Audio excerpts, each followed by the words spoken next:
کچھ لوگوں نے یہ پروپیگنڈا بھی پھیلایا ہے ہمارے درمیان میں سے، بڑے کی قربانیاں جو ہوتی ہیں اجتماعی قربانیاں، یہ جائز نہیں ہے، آدمی کو اپنی قربانی کے وقت سامنے ہونا ضروری ہے، ایسی باتیں پھیلائی گئی ہیں۔ میں آپ کو حدیث پاک سناتا ہوں۔ اللہ کے نبی صلی اللہ تعالیٰ علیہ وسلم نے ارشاد فرمایا حضرت فاطمہ سے، کہا ہے فاطمہ اپنی قربانی کے وقت سامنے رہو، قربانی کے خون کا قطرہ زمین پر گرنے سے پہلے اللہ تعالیٰ تمہارے پچھلے سارے گناہ معاف فرمائے گا۔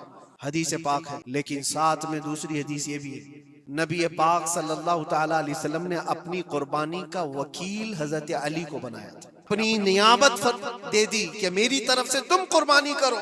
اس طرح سے جو مسلمان استطاعت نہیں رکھتا خود کرنے کی، وہ اپنی جانب سے کسی دوسرے کو وکیل بنا سکتا ہے، شرعاً جائز ہے، کسی کو بھی وکالت دی جا سکتی، نیابت دی جا سکتی ہے، میرے طرف سے تم قربانی کرو۔ ایسے کہ گھر میں کوئی عورت مالک نصاب ہے، اگر یہ حکم ہوتا کہ عورت خود جا کر کے کرے تو کہاں سے کرتی؟ عورت کسی کو وکیل بنا سکتی ہے، اپنے شوہر کو کہہ دی یا کسی کو دے دیا پیسے کہ میری جانب سے تم قربانی کرو، یہ جائز ہے بالکل۔ جن لوگوں نے یہ پروپیگنڈا پھیلایا ہے ہمارے درمیان میں کہ قربانیاں نہیں ہوتی، وہ جاہل لوگ ہیں، پڑھے لکھے لوگ نہیں۔ شرعی مسائل کو جانے بغیر اس طرح کی باتیں عوام الناس میں، عوام المسلمین میں پھیلانا یہ گناہ ہے۔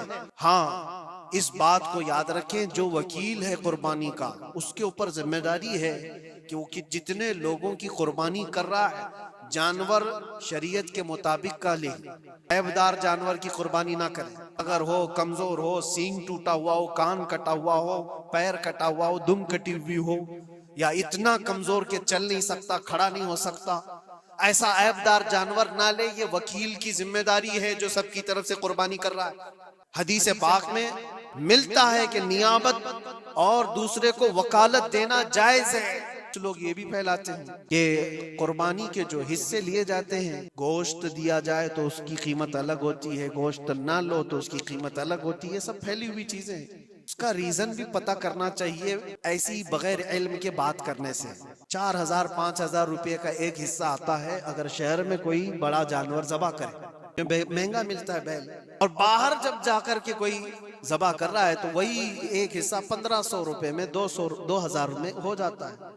تو کچھ لوگوں کو یہ غلط فہمی پھیلائی جاتی ہے کہ یہ لوگ کرتے ہی نہیں ہیں اور ایسے پیسے وصولتے ہیں، ایسا نہیں۔ دور دراز کچھ علاقے ایسے ہیں، بنگال ہے، اڑیسہ ہے، اور بھی کئی علاقے بہار کے، وہاں پر بڑے جانور نہایت ہی سستے دام میں ملتے ہیں، بلکہ وہاں پر جانوروں کی قیمت صرف 5000 6000 اور 10000 کے نیچے ہوتی ہے، بڑے جانوروں کی جو ہم نے دیکھے ہیں۔ وہاں جا کر کچھ تنظیمیں قربانی کرتی ہیں، اگر وہ صحیح طریقے سے شریعت کے مطابق جانور لے کر کے کر رہے ہیں تو کوئی حرج نہیں، چاہے وہ 200 روپے حصے میں بھی کرتا ہو، کوئی حرج نہیں۔ قیمت میٹر نہیں کرتی، جانور میٹر کرتا ہے، قیمت چاہے جتنی بھی ہو رہی ہو۔